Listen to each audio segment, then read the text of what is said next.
माताएं बहनें बेटियां इतनी सामर्थ्यवान हैं कि समाज भी नहीं संसार में कभी भी कहीं भी सफलता प्राप्त कर सकती हैं और कर रही हैं, करना चाहिए, अच्छी बात है। माताएं बहनें बेटियां सोचिए 8 दोष होने के बावजूद भी इतने सामर्थ्यवान हैं। अगर उनके अंदर दोष ही न हो तो कितना सामर्थ्य होगा उनके पास? बहुत सामर्थ्य है। और माता के लिए तो मैं विशेष कहूंगा कि माता चाहे तो अपने बेटे को, संतान को सम्राट बना दे और चाहे तो उसको भिखारी बना दे। माता के हाथ में अपने संतान की उत्पत्ति के बाद उसके विकास का पूरा हथकंडा होता है। चाहे तो अपने बेटे को सम्राट बना दे, चाहे तो उसको भिखारी बना दे। संस्कार देगी, शिक्षा देगी, अनुशासन देगी तो उसका बेटा अवश्य सम्राट बनेगा।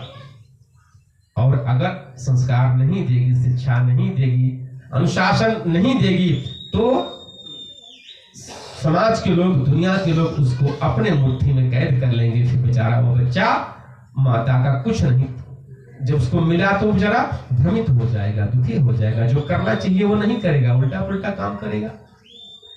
इसलिए हमारे जीवन में जितना शरीर के लिए भोजन की जरूरत है उतनी ही आत्मा के लिए भजन की जरूरत है। भाई भजन तो करना ही पड़ेगा।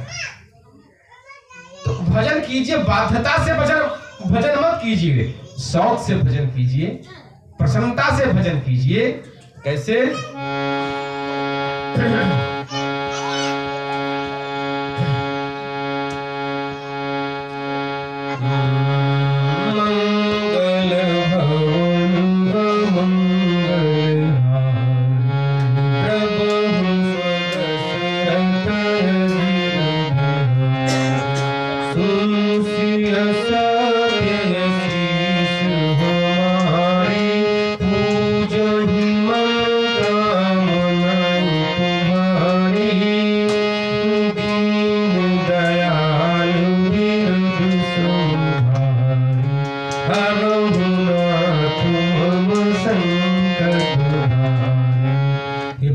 संसार में दुख ही दुख तो है, सुख तो दिखता है, होता कहाँ है।